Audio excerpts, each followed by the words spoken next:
Donc, je suis Lénaïque Corson, je suis joueuse de rugby, dernièrement à la retraite. J'ai joué pendant 14 ans au rugby, dont 10 ans en équipe de France, rugby à 15, rugby à 7. Et voilà, maintenant il est temps de passer à autre chose et à une autre vie. Et je suis en pleine reconversion professionnelle.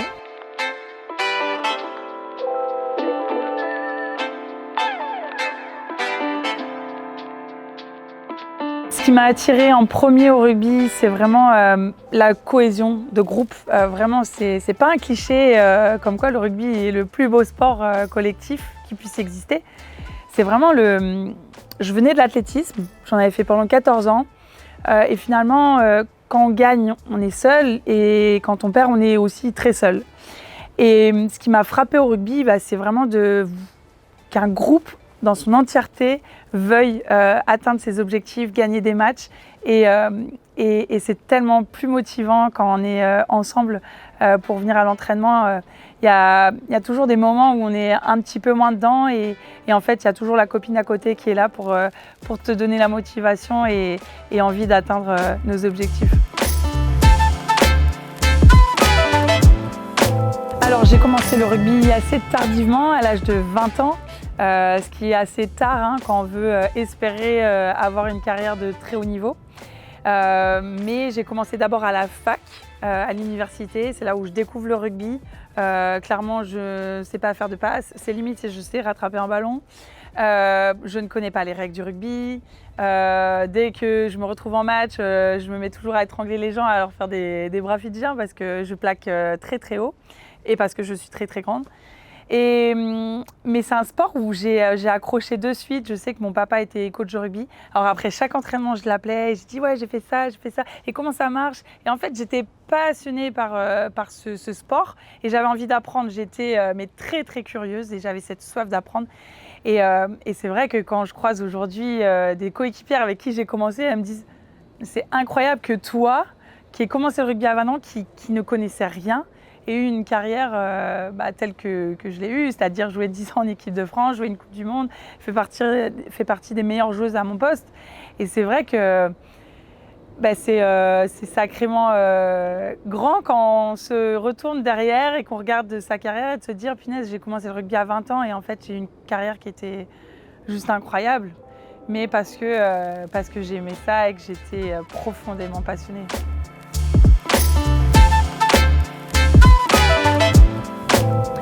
Pour moi, ce qui a vraiment été un élément déclencheur de ma carrière et peut-être l'apogée même de ma carrière aujourd'hui, c'est l'année 2017. On se retrouve après les Jeux de 2016 où je me prépare comme une dingue, mais malheureusement, il n'y en a que 12 qui partent et je ne fais pas partie de ces 12 joueuses à partir au JO. Et du coup, né de là, je pense une vraie détermination d'aller jouer la Coupe du Monde en 2017, qui avait lieu en Irlande, et de me battre pour y être, évidemment, mais de me battre pour être vraiment, être une super joueuse et de me dire, Léna, tu as tellement bossé avant que maintenant, c'est ton heure et elle va arriver et c'est maintenant. Et il faut être 100% focus. Et c'est vrai que cette année-là, elle a été juste incroyable parce que j'étais au top de ma forme, parce que j'ai joué sans me poser de questions, j'ai pas été blessée. J'ai connu aussi ma première Coupe du Monde, évidemment, des matchs où je m'éclate et clairement je joue mon jeu, mais aussi ma première sélection dans la première équipe féminine des Barbarians. Les Barbarians, c'est un peu le All-Stars du basket, c'est-à-dire qu'on joue avec les meilleures joueuses du monde. Et c'était juste incroyable de jouer avec des joueuses qui avaient un palmarès de dingue et puis des joueuses qui étaient de mes anciennes adversaires. Ça reste the année, quoi.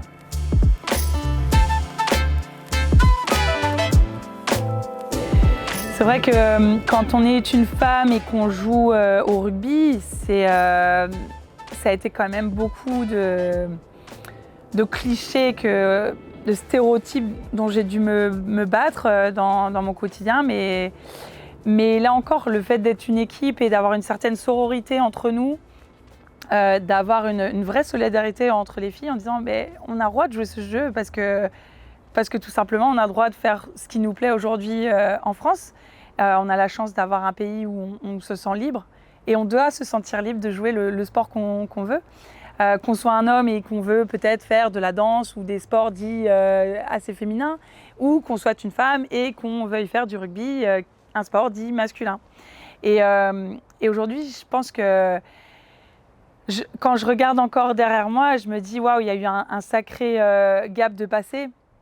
Parce que quand j'ai commencé ma carrière de rugby, il y a 14 ans, j'avais des clichés du genre le rugby c'est pas fait pour les filles.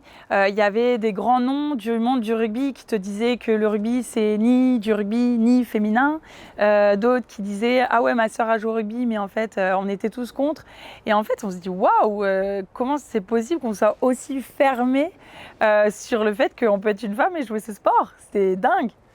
Et en fait je pense que on s'est battu dans un premier temps sur les terrains parce qu'on a montré qu'on savait jouer au rugby, qu'on avait un super état d'esprit, qu'on ne gagnait pas un rond, mais que derrière on gagnait des matchs et que les gens à cette époque-là avaient envie de suivre une équipe qui gagne, une équipe qui envoie du jeu, à une époque où les garçons étaient dans un peu une impasse. Et du coup, c'est comme ça qu'on a réussi à capter énormément de monde et qu'on a 20 000 personnes à la Coupe du Monde en France en 2014 pour les demi-finales au Stade Jean-Bouin. Donc en fait, c'est juste incroyable que voilà, quelques mois encore avant, j'entendais des gens qui disent le rugby c'est pas fait pour toi, c'est pas pour une fille. Et puis qu'en fait derrière, on a cassé la baraque et parce que les gens ont découvert pour la première fois ce qu'était le rugby féminin à la télévision. Parce qu'en fait, c'est tellement facile aujourd'hui de juger quand on ne connaît pas. Mais quand on met le sport féminin à l'affiche, à la télévision, qu'il est beau à regarder, on se dit « Ah ouais, finalement, j'échange d'avis, les filles savent jouer au rugby et c'est sympa à regarder. » Je pense que celle qui va rester le plus longtemps dans ma mémoire, c'est la victoire des Blacks à Grenoble, devant 20 000 personnes. En pleine grève des gilets jaunes ou je ne sais quoi. On a réussi à remplir un stade quoi. Et surtout, on a réussi à gagner contre une équipe incroyable qui avait gagné à l'époque 5 titres, je crois, de championne du monde. Donc ce jour-là, quand on les gagne, on avait l'impression d'être championne du monde parce que c'était ce qui se faisait de mieux au rugby et que sportivement, humainement, c'était juste incroyable de vivre ces moments-là. Et je me rappelle encore du haka qui reste un moment fort parce que nous, c'est très rare hein, à l'époque qu'on jouait les Blacks. Et c'est vrai que le haka, il reste quand même intimidant parce qu'on a l'image des joueurs quand on les voit à la télé qui sont très dans l'affrontement, un chant guerrier très fort, très puissant. Et puis finalement, on les joue, on est impressionné par le haka, même si c'est beaucoup plus doux que ce qu'on peut voir à la télé. Et là, on décide de se resserrer entre nous et de chanter la Marseillaise. Et en fait, on s'est senti encore plus forte à ce moment-là qu'elle parce qu'on s'était resserré et qu'on était chez nous, en France, et qu'on voulait absolument montrer que nous aussi, on savait bien jouer au rugby. Et ce match, on le gagne. Et il est incroyable parce qu'on se donne coup pour coup. Et c'est dingue, dingue, dingue.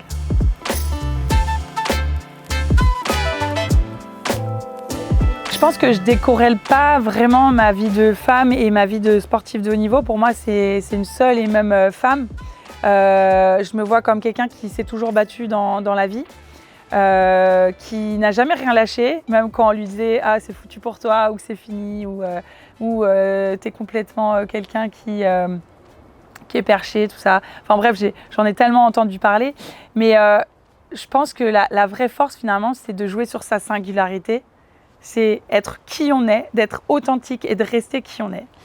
Et ça, je pense que toute ma carrière, je suis restée quelqu'un d'authentique, quelqu'un fidèle à elle-même, qu'on pouvait me critiquer ou des gens qui pouvaient essayer de me déstabiliser dans ma carrière. Mais moi, j'ai toujours cru en moi. Alors évidemment, ce serait vraiment très ambitieux ou mentir de dire que je n'ai jamais douté ou que je n'ai pas eu confiance. Il y a eu évidemment des moments comme ça, mais je pense que ce dont je suis le plus fière, c'est d'être restée moi-même et d'avoir exprimé sur le terrain et en dehors des terrains qui j'étais vraiment. Les conseils que je donnerais pour une jeune fille, c'est tout simplement de s'amuser dans le sport qu'elle a envie de faire et de faire du sport. Parce que moi, j'avais de grosses difficultés à l'école. Sincèrement, je pense que vous interrogez ma mère aujourd'hui, je pense qu'elle n'aurait jamais cru que mon destin aurait été aussi beau finalement. On lui avait dit à l'école que finalement j'étais quelqu'un qui avait du mal à se concentrer, qui avait des grosses difficultés scolaires, qui ne connaissait même pas les jours de la semaine. Et en fait, elle avait l'impression d'avoir une enfant qui était stupide. Et moi, j'ai fini aussi par croire que j'étais peut-être un peu stupide et un peu, je sortais du lot en fait, parce que j'étais pas comme tout le monde. Et finalement, en fait, je pense que ça a été une vraie force parce que de connaître très tôt aussi peut-être ses échecs ou bien d'être vue comme quelqu'un de très différent, ça m'a appris à m'affirmer aussi de cette singularité. Et le sport n'y a pas été pour rien parce que j'y ai vu quelque chose dans lequel j'excellais très naturellement parce que je pense que j'étais très grande et que j'aimais ça en fait. J'aimais courir, j'aimais sauter, j'aimais lancer, je faisais de l'athlétisme et je gagnais des titres déjà au plus jeune âge et je me suis dit en fait je suis peut-être pas bonne à l'école mais j'ai des facilités dans le milieu du sport et c'est comme ça que ça m'a aidé à grandir mes puissances 1000. Et aujourd'hui, j'ai juste envie de dire à ces jeunes filles de qu'importe les difficultés qu'il peut avoir dans son parcours, le sport aujourd'hui est un moyen de s'exprimer, de se sentir bien dans sa tête, dans son corps et d'être avec des copines, de s'amuser, des copains et que c'est juste... le sport, c'est l'école de la vie, quoi.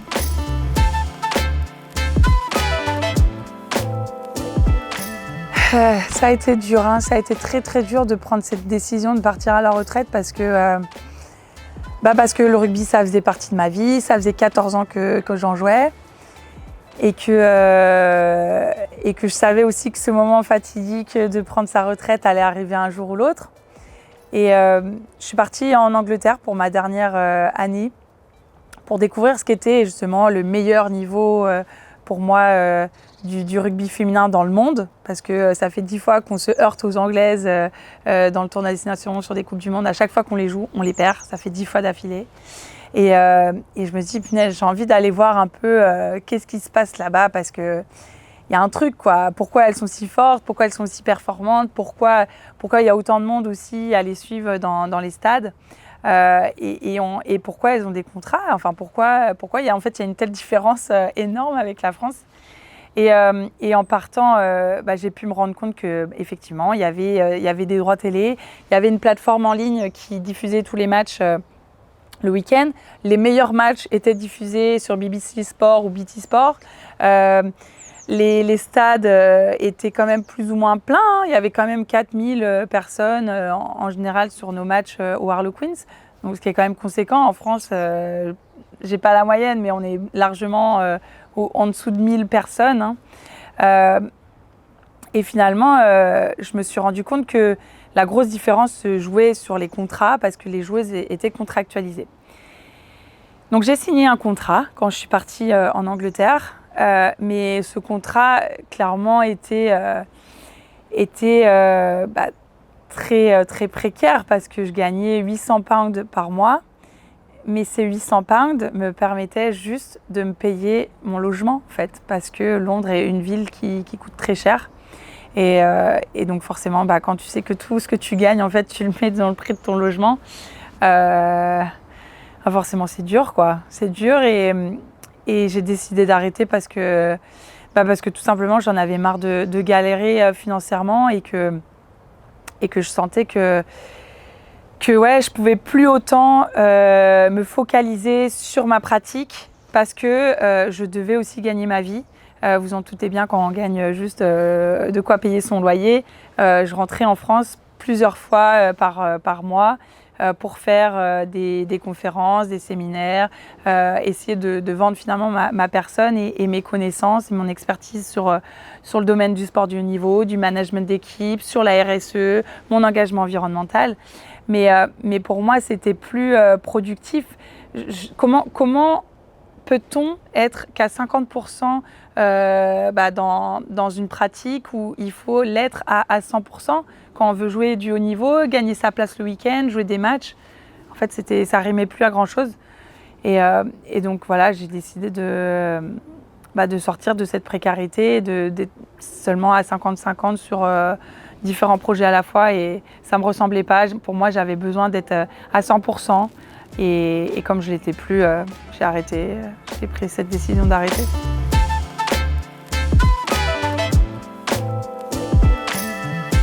Enfin, évidemment que j'ai de l'espoir pour le futur du rugby féminin parce que ça ne fait qu'augmenter le nombre de licenciés, le nombre de gens, de téléspectateurs, de spectateurs dans les stades, que la performance des joueuses est aujourd'hui hyper intéressante. Donc évidemment que j'ai de l'espoir pour mon sport et puis évidemment que je vais être aussi je souhaite être quelqu'un de moteur justement pour la progression de mon sport. Là, je suis en train de créer les premiers stages de rugby féminin lancés par une internationale, donc j'en suis assez fière parce que ces stages de rugby existent pour les garçons, lancés par des internationaux, des anciens joueurs. Mais au féminin, ça n'existe pas et encore moins lancé par une ancienne internationale. Donc voilà, j'ai envie de tout simplement aider ma pratique encore à éclore et à pousser des jeunes filles à se dire je veux faire le sport qui me plaît de faire. Et ce sport qui est le rugby, il est magnifique parce que c'est un sport collectif, c'est un sport où on partage énormément sur et en dehors du terrain. Donc voilà, je vais m'impliquer de cette façon. J'ai évidemment aussi envie de m'impliquer pour les joueuses de club. Les joueuses de club n'ont aujourd'hui pas de contrat, ne sont pas vraiment très aidées dans leur club. Tout le monde essaye de faire un petit peu, mais clairement, il n'y a pas de politique, il n'y a pas de vision, il n'y a pas d'investissement pour le rugby féminin aujourd'hui. Enfin, en tout cas, moi, je le considère assez néant.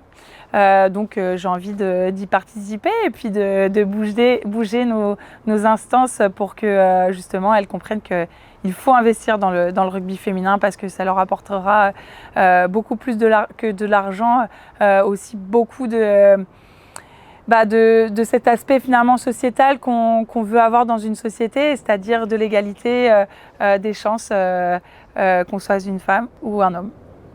Alors évidemment que pour ma retraite, c'est prévu que je reste dans le milieu du sport, le milieu du rugby. Alors je ne serai plus joueuse, je ne serai pas non plus entraîneuse, ni dans un staff, mais l'idée c'est de pouvoir partager autour de la pratique, booster les femmes à jouer, à faire du sport dans les entreprises, mais aussi auprès des jeunes filles, parce qu'on voit qu'aujourd'hui on est dans une société qui est hyper sédentaire et que le sport aujourd'hui, c'est aussi un enjeu autour de la santé publique. Donc je lance mes premiers stages de rugby féminin pour des jeunes filles. Je vais lancer aussi des séminaires pour des femmes parce que la journée de la femme, c'est pas seulement le 9 mars, le 8 mars, c'est toute l'année. Et donc j'ai envie de proposer justement des séminaires et des offres pour les femmes dans les entreprises. J'ai envie d'être cet entrepreneur à impact sur les sujets évidemment sociétaux, mais sur les sujets aussi environnementaux.